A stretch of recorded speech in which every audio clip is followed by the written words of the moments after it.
Well, hi everybody, welcome to Afterburner. I'm Bill Whittle. A few weeks ago, our executive producer here at PJTV said he thought it might interest people to know what my top 5 conservative principles were. You know, we talk about so many different things here on Afterburner. Is there a unifying theme, any basic principles? And if so, well, what are they? So here in ascending order are my top 5 conservative principles. And notice that I didn't say the top 5 conservative principles. I'm not claiming these same 5 are true for everyone or that the order is the same. These are just for me. Which brings me to number 5, individuality. Now, this is one of the essential ideals of modern conservatism, the love of and respect for the individual person, someone utterly unique, each and every single one of us a signature, one-off, original piece of human art, not only unmatched anywhere in the world, but also anywhere in the world over the entire span of human history.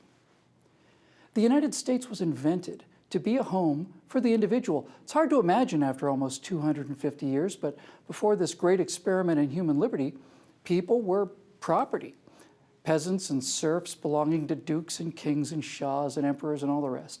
We're not socialists, we conservatives. We don't believe in the masses or the proletariat versus the bourgeoisie or any of that murderous, divisive enemy of the people drivel. Conservatives despise this progressive idea of dividing this unique home of the individual into warring tribes of feminists and Hispanics and blacks and gays. Conservatives believe that as individuals, a black small business owner, a Hispanic small business owner, a female small business owner, and a gay small business owner have more in common as small business owners than they do as blacks, Hispanics, women, and gays.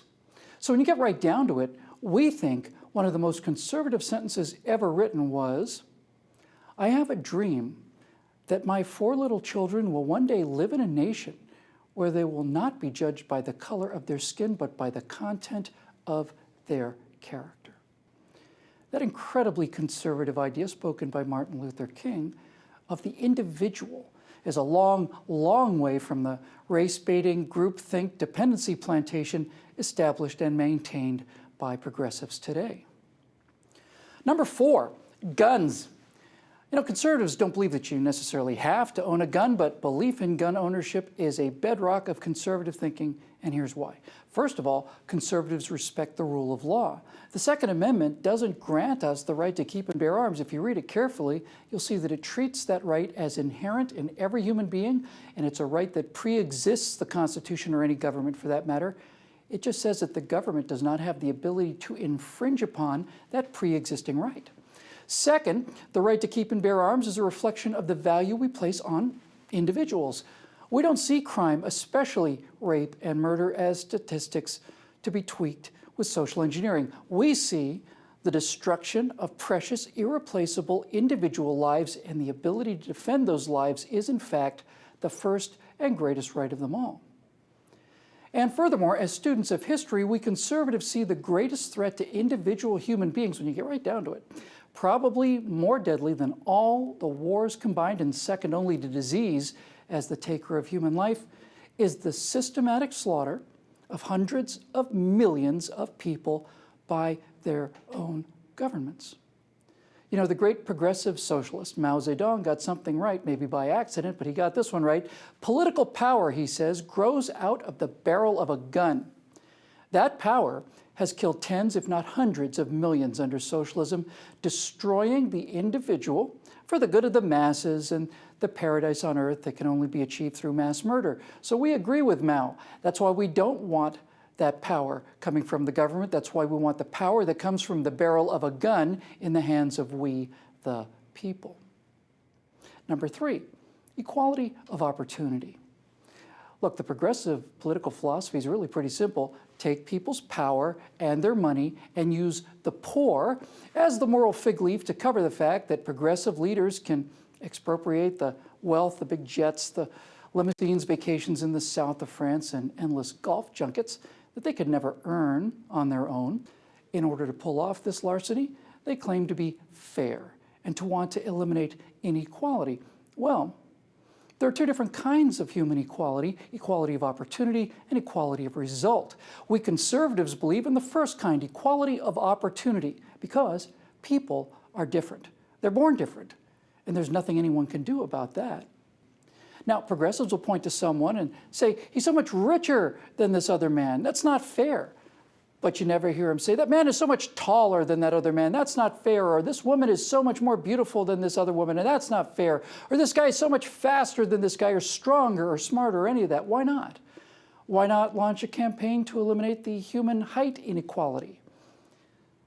Look, here's the best way to think about equality of opportunity versus equality of result. Imagine the 10 people closest to you right now physically. Put them all in a track suits and running shoes, line them up on a starting line, and have them run the 100-meter dash. No two of them are going to cross the finish line at the same time. Some will run faster, some slower, but all will be free to run as fast as they can or as they want to. And this is the point, though.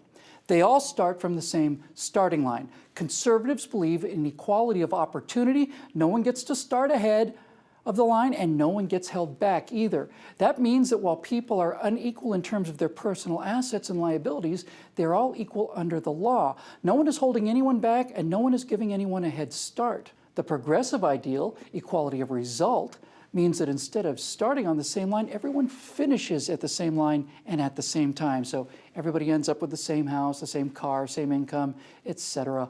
All income inequality is eliminated. Well, the problem with that is, if you want 10 different people to cross the finish line at the same time, well, that means they have to cross at the speed of the slowest runner. That means those other 9 people have to be held back by force. Is that fair? We conservatives find that abhorrent. Morally and historically, we find that societies that try to enforce equality of result are not only economic catastrophes, they become human slaughterhouses. Number 2, wealth creation. It's pretty simple, really. Can wealth be created out of thin air, or is there a limited amount of wealth, a big pot of money? Well, not money really, because you can print that, but wealth. Is there a limited pot of wealth in the world, or can you make more? Because if wealth is limited, then progressives are correct. The rich businessman with his $20 million corporate jet is a villain, since the money for that jet had to come from some limited supply, and it could have gone to some mother's health care or student loans or whatever. He took more than his fair share. Now, if, on the other hand, wealth can be created out of thin air by imagination, ambition, risk-taking, and more than anything, raw, hard work in pursuit of a dream, well, then that same businessman is not a villain at all. He's a hero. That $20 million jet represents a small fraction of the total wealth that he's generated, which was paid out to other people in salaries and taxes to, like I said, thousands or hundreds of thousands of people who wouldn't have gotten it otherwise. So which is it? Can wealth be created out of thin air? Yes or no? Well, here's the town I live in, Los Angeles, California, in the 1800s. And here's Los Angeles today.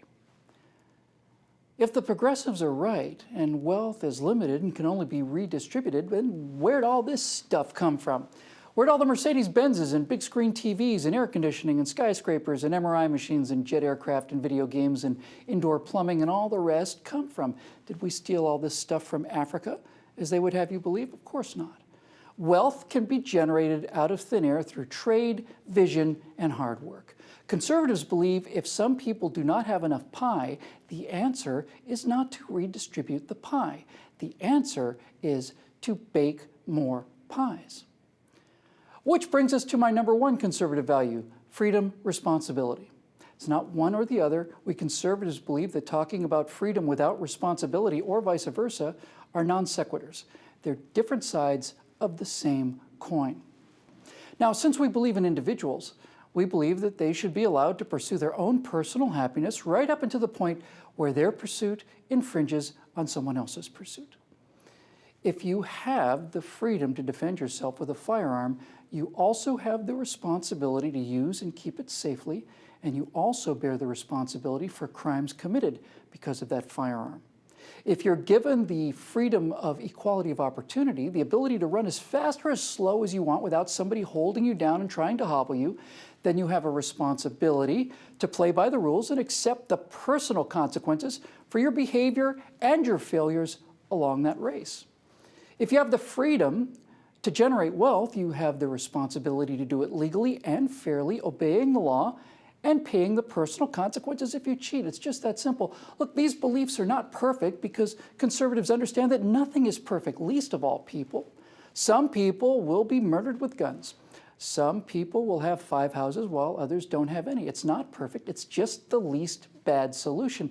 But when you accept and embrace the idea of freedom and responsibility that comes with it, you will find a joy you did not have before.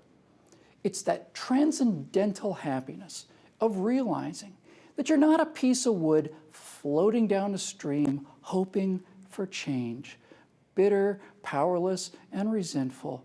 No, you will realize that you're a motorboat, that you can plot your own course through life and achieve many, if not most, if not all, of those things you want to pursue for your own happiness.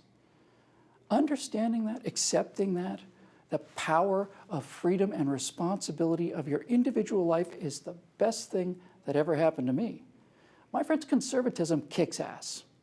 You really should give it a try.